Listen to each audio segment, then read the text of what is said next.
Hello, everyone. I think we're starting to get some people coming in now.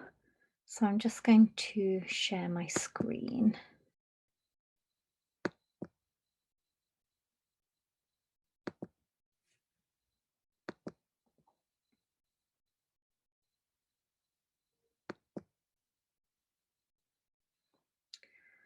Okay, so welcome to the session. Today's session is on becoming a climate change officer, and I'm Fran Edmonds, who's going to be taking the session. So just to start with, the key takeaways for this session include what the climate change officer role entails, key skills that are useful regardless of the role that you're in, and that it's okay if you don't know what to do straight away. Think about what you enjoy and your strengths to find your own path. So the agenda for today, we'll look a bit at the day-to-day role of a climate change officer, the key skills that you need to be successful, my pathway into the role, and then also alternative pathways that you can take to get into the role. And then other jobs that I've seen along the way in the sector that you might be interested in. So I'll take some questions at the end if there's some time. If you want to put them in the chat as we go along so that you don't forget, please feel free to do that. So the day-to-day role, the overarching aim of my climate change officer role is to create and implement a climate change action plan in response to the climate emergency that the council I work for declared last year. So along with this emergency declaration, there was an aim to be carbon neutral by 2030. So a climate change action plan in general covers a huge range of areas. This can be from heating efficiency and social housing, waste reduction, tree planting, ensuring that planned developments go ahead in the most carbon neutral way possible, and to ensure that what the council buys day to day is environmentally friendly as possible. As part of the plan, you'll also want to encourage residents in the area and businesses to become as carbon neutral as possible by 2030 as well, to match the overall aims of the council. So day to day, creating an environmental action plan or a climate change action plan, you're going to be doing a lot of planning. So you're going to look at where you are now in terms of the business, and then where you want to be at that 2030 points, and all the little steps that you want to take along the way, and projects that you want to undertake to get there. So you plan some targets and milestones to help you along the way as well. So to create that plan, that involves a lot of data gathering and analysis. So you want to know what your carbon emissions are now, and you will collect those from your power outputs throughout the organisation, and other examples would be the business travel that you undertake and the emissions from that. And you would use that data then to put into your plan. And then from once you know where you are, you can then research to see what you want to do in the future. So this would include talking to your colleagues internally and finding out what's going on already in the council that is good for the climate change agenda. And there's usually lots of good examples of this that you can celebrate along the way to keep everybody motivated. You'd also research maybe what other councils are doing as well, to look at best practice in the area and to make sure that you've included everything that you can in your action plan. You can also look at the exciting technologies that are available both now and in the future. So, for example, electric vehicles are becoming more commonplace now, and you may want to change your fleet to electric vehicles to make them more environmentally friendly. And then in the future, there's talk of the gas that we use in our homes becoming hydrogen, to make it cleaner to burn. and how we might want to use that as a council going forward. The role also includes talking to a lot of people across the organisation and outside as well, because you want to inform them of what you're doing and also find out, get their input on the action plan as well, because you always want to work together as an organisation and make sure that you're taking into account the priorities and aims of the organisation as a whole so that you're all working together. So, in terms of other day-to-day bits, it tends to be a 9 to 5 type job, that's mainly office-based, but when it's not in COVID, you might travel around to different council sites to talk to people and maybe do site visits. Um, you also might be involved in some of the consultations with the public, and these tend to happen at, in the evening, so you may need to be available on certain evenings.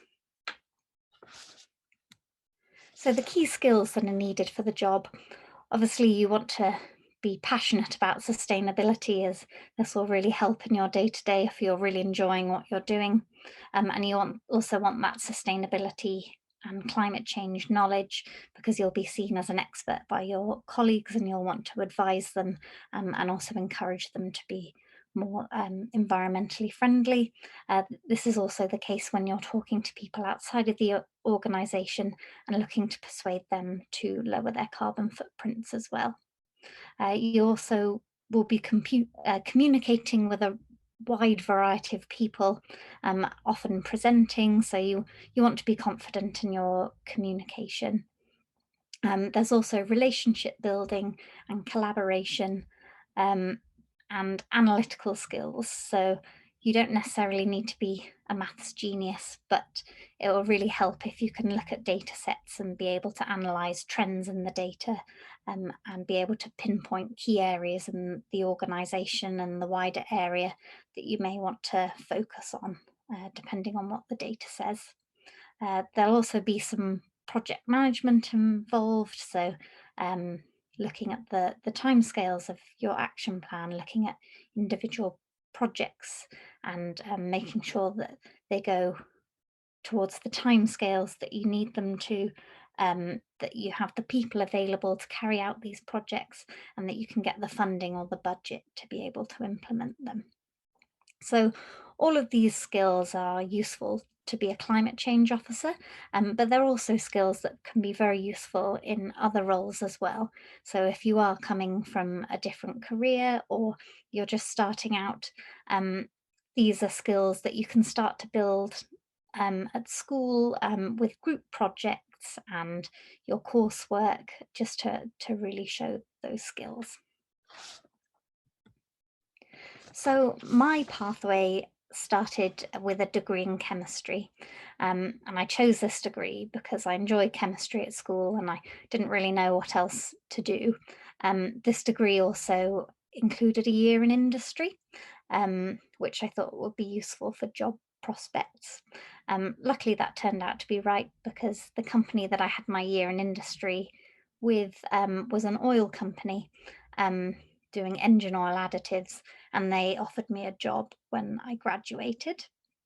So in this job, I was able to build skills, as it was my first job, and it was very interesting, and I learned a lot, but I always felt that something was missing and that I didn't want to do this for the rest of my life. So then started thinking, what next and how am I going to get there? So with the what next, I thought about, what are my strengths at the moment? What do I really enjoy? And what motivates me to get out of bed in the morning? And I settled on a career in the environment because, I strongly care about it and I'm motivated to help people and help the world. Um, so that would really help me get going. So how to get there? I looked at, lots and lots of job specifications online, to see what kind of skills were necessary and what qualifications I needed to be successful.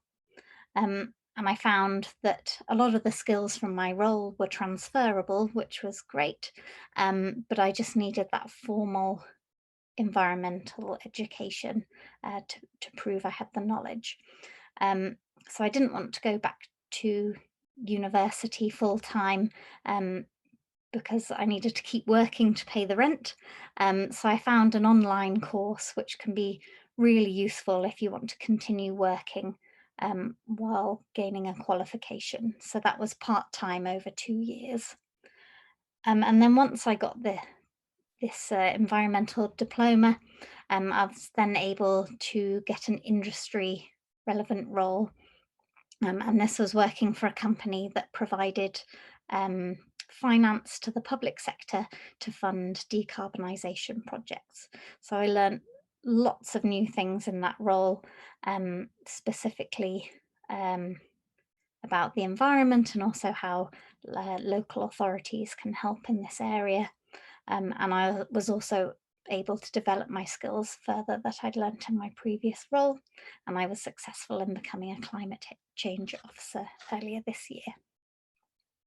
So that's how I did it, but alternative pathways, you can start with an environmental based degree or an environmental based HND. So that could be ecology or environmental management or environmental engineering. And then you'll need to couple this with relevant experience. Um, so I had three years relevant experience before I was able to get this role, but that may differ. Volunteering will also help if you have got work experience, but you just want to show that extra commitment towards the environment. There are a lot of environmental charities and tree planting initiatives that you can get involved to really show your passion there. Um, I would also advise, if you've got environmental qualifications, looking at relevant professional bodies. So an example of this is IEMA, the Institute of Environmental Management and Assessment.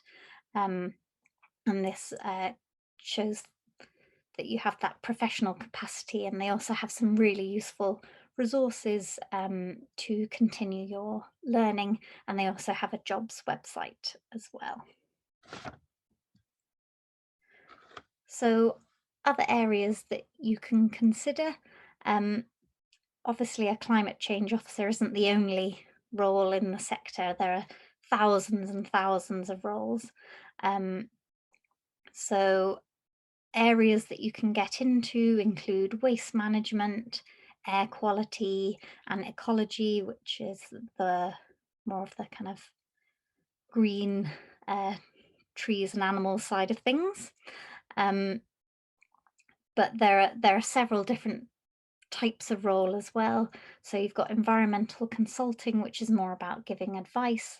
And then there's energy management, where in a company you're looking after the utility bills and also looking to reduce the amount of energy used, as well as many other things. Um, there's also environmental policy, so that you can work for the government, looking to the future to see what can be done in terms of the environment and how that's implemented in law, and other initiatives. Then you can also work for an environmental charity.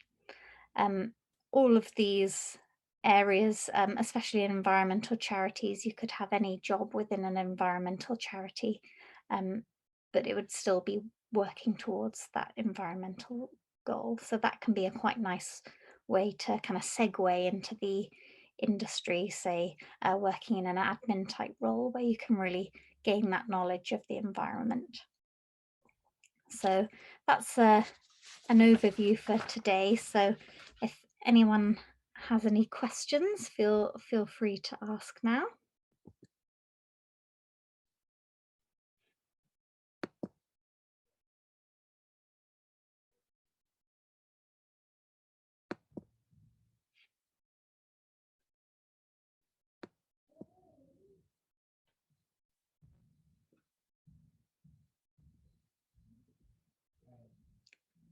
If not, no worries. I think you can also ask online as well.